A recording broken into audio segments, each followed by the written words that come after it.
बिस्मिल्लाहिर्रहमानिर्रहीम। अस्सलाम वालेकुम। आज मैं आपको बताऊंगा यूएई में कि टोटल अब तक लोगों की कितनी डेथ हुई है कोरोना की वजह से, और पिछले 24 घंटों में कितने ने कोरोना की वजह से लोग डेथ हुए। टोटल तादाद भी बताऊंगा, और टोटल तादाद जितने अब तक शिकार हो चुके हैं कोरोना से यूएई के अंदर, और कितने सेहतियाब हुए, सब बताएंगे। और आपको बताते चले अभी पिछले 24 घंटों में कोरोना से जो लोग फौत हुए हैं यूएई के अंदर वो 5 लोग हुए हैं।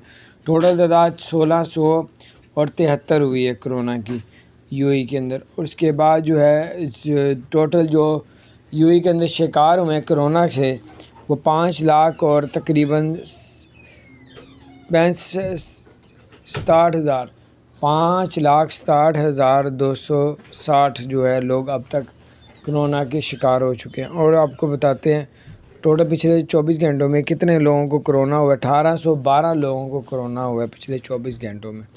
और आपको ये भी बताते चलें कि पिछले 24 घंटों में जो कोरोना के से जो सेहतियाब हुए हैं उसकी तादाद बताते हैं। वो 1780 लोग तकरीबन सेहतियाब हुए हैं, और टोटल तादाद सेहतियाब की 5,47,008 ये लोग अब तक सेहतियाब हुए हैं। और आपको ये भी बताता चलूँ अल्लाह पाक अपने हिफ्ज़-ओ-मान में रखे, और यही दुआ है कि अल्लाह ताला आप सबको और हम सबको हर तरह की बीमारियों तकलीफ़ों से अल्लाह ताला अपनी पनाह में रखे। और अगर आपने हमारे चैनल को सब्सक्राइब नहीं किया तो ज़रूर सब्सक्राइब कर दें, बेल आइकन प्रेस कर दें ताकि नई सी अपडेट्स आप तक पहुँचती रहे। अल्लाह ताला आप सबको और हम सबको कामयाब करें। अपना ख्याल रखें और अपना ख्याल रखें। अस्सलामु अलैकुम रहमतुल्लाहि व बरकातहू।